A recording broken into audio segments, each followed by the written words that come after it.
وہ کہتے ہیں کہ اگر آپ نے اپنے مفادات کا یہاں تحفظ کرنا ہے تو ہم پاکستان سے، اسلام آباد سے علیحدہ بلوچستان، آزاد بلوچستان چاہتے ہیں، اس میں ہماری مدد کیجیے اور پھر ہمارے ساتھ ڈائریکٹ اب بات کیجیے، گوادر کی بھی بات کیجیے، باقی بھی جو کچھ آپ کو چاہیے، جو آپ کے کوئی تصویراتی معاملات ہیں، کوئی اسٹریٹجک معاملات ہیں، ہمارے ساتھ گفتگو کیجیے۔ کوئی ایسی گفتگو جو آپ اسلام آباد کے ساتھ کریں گے ہم اسے پورا نہیں ہونے دیں گے، توڑ نہیں چڑھنے دیں گے۔ اور میں آپ کو یہ بھی بتا چکا ہوں کہ را نے آج سے 1 سال پہلے 2 کروڑ روپیہ ایک چینی کے سر کا رکھا تھا کہ کوئی ایک چینی بلوچستان میں مار دو، 2 کروڑ روپیہ وصول کر لو۔ میں ناظرین کرام اس عمر میں بیٹھ کے کبھی ایسی بات کر سکتا ہوں؟ میں اپنے آپ سے توقع نہیں کرتا۔ خدا مجھے وہ زبان نہ دے، وہ دہن نہ دے جس میں سے بالکل کوئی بلشٹ اور فضول قسم کی گفتگو نکلے اور میں آپ کی سماعت کی توہین کروں۔ اسی لیے تو چین سب کچھ چھوڑ چھاڑ کے وہاں سے بھاگ گیا۔ کیا ہے سی پیک کر رہے ہیں؟ جائیے جا کر سی پیک دیکھیے، سڑکیں دیکھیے، کیا ویرانی کا ایک عالم ہے، ایک ویرانی سی ویرانی ہے، دشت کو دیکھ کے گھر یاد آیا والی کیفیت ہے۔ ایک اور بات میں نے کہا تھا ابھی اسی ولاگ میں کہ ایک سوال کا جواب تو دیجئے ناظرین اکرام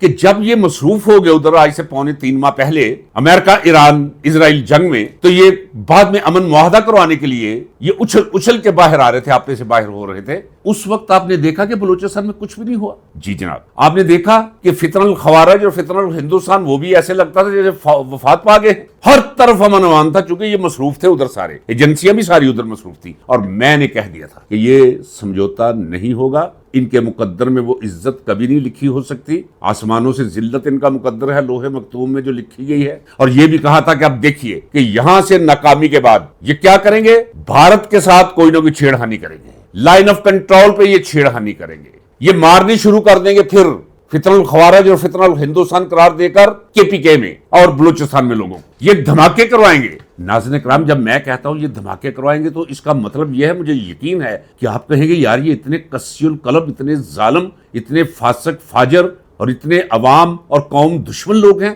اپنے مفادات کی خاطر یہ اتنے بڑے دھماکے کروا کے لوگوں کو موت کے گھاٹ بھی اتار دیتے ہیں۔ معمولی بات ہے ناظرین اکرام، انہیں انسان مت سمجھیے، ان کے دماغ نہیں ہے، وہ چینی کھلونوں کے اندر نصب کی گئی مشینیں ہیں جو احساس سے آری ہیں، جو صرف چلتی ہیں، پروگرامنگ کے تحت جو پروگرامنگ اس نے دے دی جاتی ہے۔ ان کے سینوں کے اندر دھڑکتے دل نہیں، پتھر بھی نہیں، وہ پنجابی میں ہم اسے کھنگر کہتے ہیں، کھنگر ہے رکھے ہوئے، پتھر کی اسفل ترین اور بدترین شکل جسے آپ کہہ سکتے ہیں، بدبودار پتھر ہے ان کے سینوں کے اندر، دلوں کی جگہ۔ ان سے آپ کچھ بھی توقع کر سکتے ہیں۔ میں کیوں کہہ رہا ہوں؟ ناظرین کرام، نہ بھارت آپ کا دشمن ہے، نہ اتنا بڑا اسرائیل آپ کا دشمن ہے، آپ کی دشمن آپ کی یہ فوج ہے۔ ناظرین کرام، میں اس اللہ کی ذات کو گواہ کر کے کہتا ہوں، میں علی وجہ التجربہ و بصیرت کہہ رہا ہوں ناظرین کرام، جب تک یہ قوم مل کر اس فوج کا مکو نہیں ٹھپتی، یہ پاکستان نہ خوشحال ہو سکتا ہے، ایون تو بچ ہی نہیں سکتا ناظرین کرام، اس کے وجود کی ضمانت ہی نہیں دی جا سکتی ناظرین کرام۔ میں مکمل سچائی سے کہتا ہوں ناظرین کرام،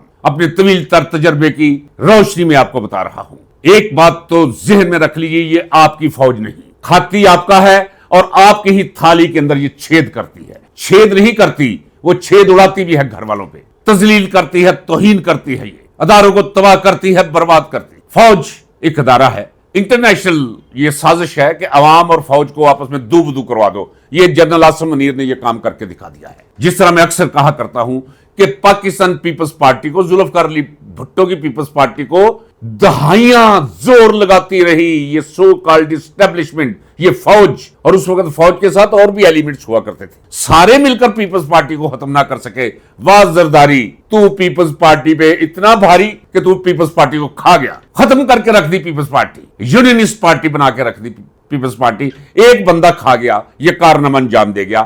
اسی طرح جو کارنامہ کسی سے انجام نہیں دیا گیا، عوام کو فوج اور فوج کو عوام کے خلاف کر دینا۔ فوج میں سمجھتا ہوں عوام کے خلاف نہیں ہے، بیچاری ہے، مجبور ہے روٹی رزق کے ہاتھوں، کہاں جائے وہ، کیا کرے وہ۔ بریگیڈیئر تک تو وہ یہی کچھ ہے کہ انہیں ریٹائرمنٹ کے قریب، میرے دوست ہیں جو ریٹائر ہوئے، یقین جانیے اللہ گواہ ہے، پلاٹ اپنی جگہ جو مل جاتا ہے، خالی پلاٹ کیا کر لیتے ہیں، دو زندگی گزر جاتی ہے دو پلاٹوں سے، دو تین بچیوں کی شادی کرنی ہے، 2 بیٹوں کی شادی کرنی ہے، کیا کریں گے 2.5-3 پلاٹ، تنخواہ اتنی کہ اس میں کوئی پس اندازی کوئی ہوتی نہیں۔ بریگیڈیئر تک مظلوم ہیں یہ سارے لوگ، لیکن مجبور ہیں، مقہور ہیں، بندے ہوئے ہیں۔ لیکن یہ میں کوئی وکالت نہیں کر رہا ہوں ان کی، نہیں، جب کوئی سپاہ سالار فوج کی یہ حالت کر دے تو پھر وہی ہونا چاہیے جو اندرا گاندھی کے ساتھ اسی کے ایک محافظ نے کیا. غلط کیا, لیکن پھر وہی ہونا چاہیے جو سلیمان تصیر کے ساتھ اس کے محافظ نے کیا. وہ تو بھی تو سنتری تھے, محافظ تھے. کوئی ضروری تو نہیں کوئی جنرل اٹھ کے اس کا کام کرے, کوئی سپاہی بھی اٹھ کے کر سکتا ہے اس ملک کے لیے, اس قوم کے لیے.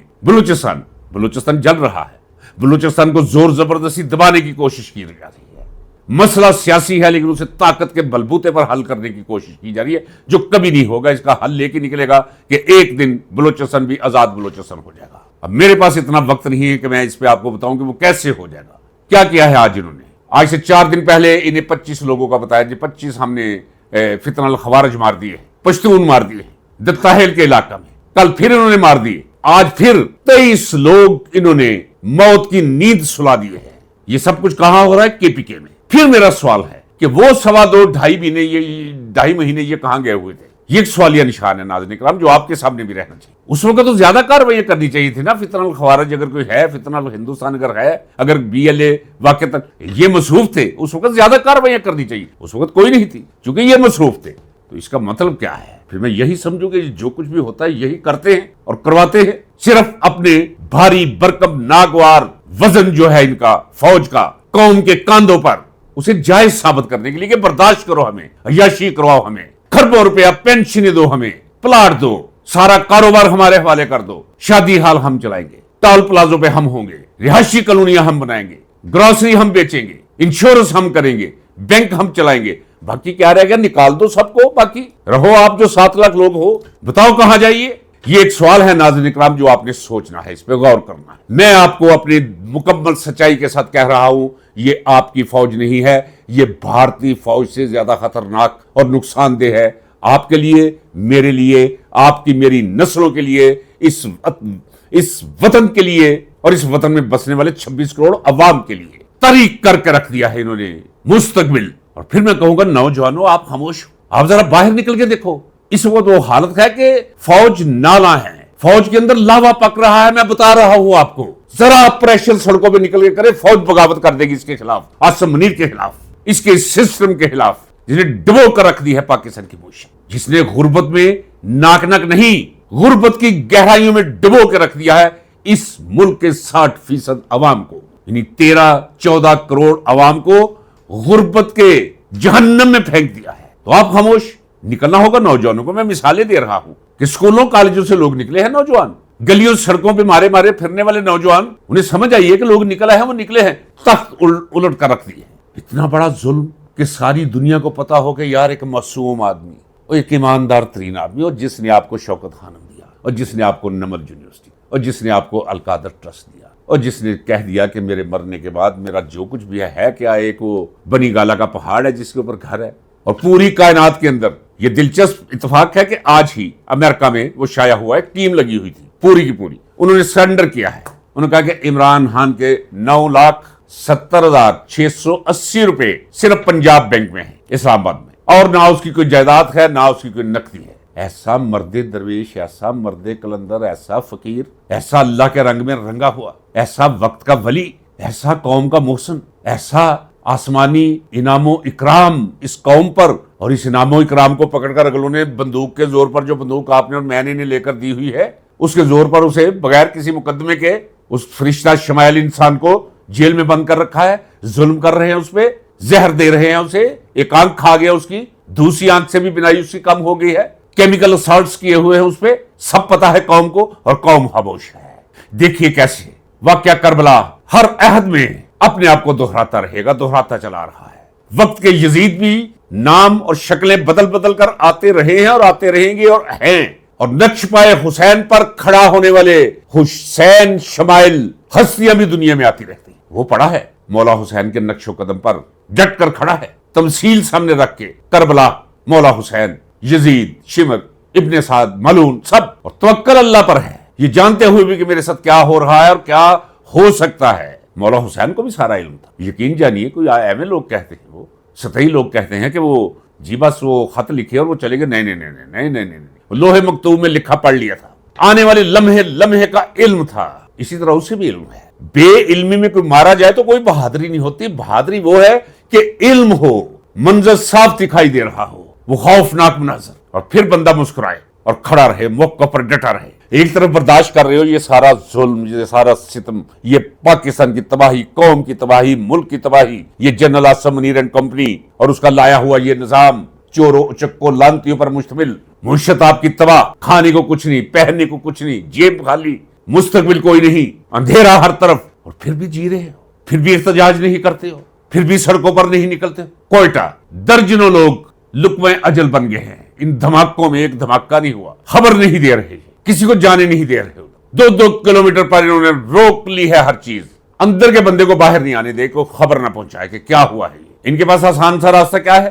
یہ ملبہ ہندوستان پہ ڈال دیں گے، سب کرتوت ان کے ہیں، یہ سارے تصور میں ان کے گلے میں ڈالتے چلے جائیں، جنرل آصف منیر اور اس کے ساتھی جنرلز کے۔ یہ شہباز شریف کی حیثیت اور اہمیت دیکھ لیں۔ ناظرین کرام، جب باہر کو جاتا ہے نا حکومتی سطح پر، اسٹیٹ ٹو اسٹیٹ، تو کچھ پروٹوکولز ہیں، کچھ اشاریے ہیں، یعنی ایک صوبہ جسے ہم شہر کہتے ہیں وہ صوبہ کہتے ہیں، اس شہر کا ڈپٹی میئر جسے ڈپٹی گورنر کہتے ہیں، کیونکہ ڈپٹی کمشنر ایکچولی جب ہوا کرتا تھا اسے ڈسٹرکٹ گورنر کہا جاتا تھا، کیونکہ وہ ضلع کو چلاتا تھا۔ یہ شہباز شریف گیا ہے وہاں چین میں بلا وجہ، کوئی کام نہیں، صرف دکھانے کے لیے کہ ہم جی بڑے مصروف ہیں، ہم جی چین کو بھی وہ لا رہے ہیں، صرف آپ کی آنکھوں میں دھول جھونک رہے ہیں۔ ناظرین کرام، ڈپٹی میئر نے استقبال کیا ہے جا کر، ذرا اندازہ کر لیں۔ اور یہ جو ایران گئے ہوئے تھے صلح کروانے، معاہدہ امن کروانے، کون گیا ہوا تھا؟ وہ کوئی پتہ ہے اس کے حسب نسب کا؟ اور جس طرح کسی حرامی بچے کے باپ کا نہیں پتہ ہوتا، اس طرح کچھ سیاسی حرامی بھی ہوتے ہیں جن کی نہ کوئی پارٹی کا پتہ ہوتا ہے، نہ کسی ذریعے کا پتہ ہوتا ہے، بس وہ اسی طرح ٹپک جاتے ہیں ناجائز بچے کی طرح، ناجائز ذرائع سے۔ محسن نقوی، اور ساتھ کون جا رہا ہے پینٹ کوٹ پہن کے؟ وہ تنخواہ دار پاکستان کا سیکرٹری دفاع کے ماتحت ہے وہ، اور وہ جا رہا ہے، نہ ملک کے صدر کو پتا ہے، نہ وزیر اعظم کو پتا ہے، نہ حکومت کو پتا ہے، نہ حکومت ہے، نہ وزیر اعظم ہے، نہ اس کی نظر میں کوئی صدر ہے، اسے پتا ہے یہ سارے حرامی میں نے کہاں سے حرام کی راہ سے اکٹھے کیے ہوئے ہیں، انہیں بٹھایا ہوا ہے، اسے پتا ہے ان کی حیثیت کا، وہ جا کے مذاکرات کر رہا ہے۔ اسے چین بھیج نہیں دیا، یہود بھی ہمیں درخواست کر کے چین چلے گئے، جی ہم آنا چاہتے ہیں، انہوں نے کہا آ جاؤ بھی، سارے ہوندے نے ٹورسٹ ہوندے نے، تم ہی آ جاؤ۔ تو یہ ہے وہ طریقہ کار جس پر آپ کی یہ سو کالڈ حکومت چل رہی ہے۔ ادارے تو تباہ ہو چکے ہیں، کتنی دفعہ بتا دوں، کوئی رہا ہی نہیں۔ جزیز کے بارے میں آپ کو کہہ چکا ہوں ناظرین کرام، بالکل اس وقت تو مجھے کوئی غصہ نہیں ہے نا، آپ یقین جان لیجئے کہ ہیرا منڈی جب آباد ہوا کرتی تھے، بڑے گورے گورے لوگ وہاں پھرا کرتے تھے صبح کے وقت، 6-6 فٹ کا، وہ پتہ چلتا تھا یہاں طائفوں کے گھر کی اولاد ہے، وہ باپ کا پتہ کوئی نہیں۔ ان کے بھی کچھ اخلاقیت ہوا کرتے تھے، یہ ان سے گرے ہوئے لوگ ہیں، ان سے کم تر اور اسفل لوگ ہیں یہ جنہیں آپ ججز کہتے ہیں۔ میرا تو خیال ہے کہ اگر میں یہ کہتا ہوں تو طائفوں کے جو باپ ہیں اور بھائی ہیں اور بیٹے ہیں، انہیں بھی توہین محسوس ہوتی ہوگی کہ ہمیں یہ ججز کے ساتھ ملاتے ہیں۔ اس طرح گر چکے ہیں یہ اس معاشرے کی نظر میں، جس طرح فوج گر چکی ہے۔ میں بتایا آپ کو کہ ریکروٹمنٹ لوگ جا ہی نہیں رہے، فوج کے اندر اپلائی نہیں کر رہے، یعنی کمیشن کے لیے اپلائی نہیں کر رہے لوگ، اور کسی کو گالی دینی ہو تو اب کہتے ہیں چلو فوجیا، کسی کو بہت برا ثابت کرنا ہو سپرلیٹو ڈگری کا تو اسے کہتے ہیں جنرل چپ کر۔ یہ پوزیشن ہے، یہ انہیں علم ہے۔ آپ ذرا سن لیجئے، وہ میرے شہر کا ایک بینک کا کلرک ہوا کرتا تھا، اس کا باپ انتہائی گھٹیا آدمی تھا، سیاست کے اندر غلاظت، جس طرح گھر کے اندر ٹوائلٹ ہوتی ہے، اور یہ ٹوائلٹ نہیں جہاں وہ، ذرا سن لیجئے میری بات نا، تشبیہ و طہارتی سلسلہ بھی چلتا رہتا ہے نا میرے ساتھ ساتھ۔ جب یہ فلش سسٹم نہیں ہوا کرتا تھا تو آپ تصور کر لیں کہ ایک گھر کے افراد ہیں بیچارے، قابل احترام میراثی ہیں، کھاتے بھی بہت زیادہ ہیں، اور کوئی دوسرا کام ہی کوئی نہیں، تو ڈھول کی بجائی لوگوں کی شادیوں پہ بھاٹوں کا کام کیا، اور بس پھر 10-10 12-12 روٹیاں کھائی۔ صبح اٹھ کے وہ جو بیت الخلاء ہے اس کے اندر بول براز 14 لوگ کرتے تھے۔ اس بول براز سے بھی زیادہ بدبودار شخص تھا اس کا باپ، جس کا نام تھا خواجہ صفدر۔ سیاست کے اندر ایک تعفن تھا، وہ ابتدا اس نے ایک مخبر کی حیثیت سے کی، ڈپٹی کمشنر کے مخبر کی حیثیت سے، اس کے بعد وہ مخبری کرتا رہا مسلم لیگ میں رہ کر، پگاڑا کی مسلم لیگ میں رہ کر وہ مخبری کرتا رہا خفیہ اداروں کی۔ پھر پاکستانی تاریخ کے بدترین آمر، لیکن اس سے بدترین آمر نہیں تھا وہ جنرل ضیاء الحق۔ یہ ناظرین کرام میں بتا دوں، سزائے موت اس نے مجھے دی، اس نے مجھے 4.5 سال ڈیتھ سیل کے اندر رکھا، 21 مہینے شاہی قلعہ کے سیل میں، جہاں مغل اپنے مخالفین کو، کہ بندے کو مارتے نہیں تھے، وہ صرف سیل میں ڈال دیتے تھے، اس سیل میں 21 مہینے رہا میں، موٹی ڈنڈا بیڑیوں کے ساتھ، کوئی پنکھا نہیں گرمیوں میں، بالا حصار میں رکھا، کچھ 6 مہینے وہاں، بڑا تشدد سہا، لیکن وہ کمینگی میں اور چھوٹے پن میں اور ظلم و زیادتی میں اس جیسا نہیں تھا آصف منیر جیسا۔ ناظرین کرام، میں اللہ کی ذات کو گواہ کر کے کہتا ہوں، یہ خواجہ صفدر، خواجہ آصف کا باپ، یہ اس کا مخبر بنا، اس نے کہا یار PNA پاکستان قومی اتحاد کی پارٹیوں میں سے سارے لوگ لے آؤ. اس نے کہا جی تو بنانے MNA ہوئی تو ہم بڑھنا کوئی نہیں. بغیر انتخابات کے مجلس شورا قائم کر کے انہوں نے ہر سیٹ سے ایک MNA اکٹھا کر لیا. ساری پارٹیوں کو توڑ کر رکھ دیا. کہ جتنی بھی آج بربادی، تباہی، انحطاط، زوال اخلاقی، سیاسی، معاشی، اداراتی آپ دیکھ رہے ہیں، اس میں خواجہ صفدر کا حصہ ہے. جس طرح صدقہ جاریہ کوئی نیکی کا کام کیا ہو تو وہ ثواب پہنچتا ہے، ساری بد دعائیں اور سارا عذاب اسے منتقل ہوتا رہے گا تا قیامت.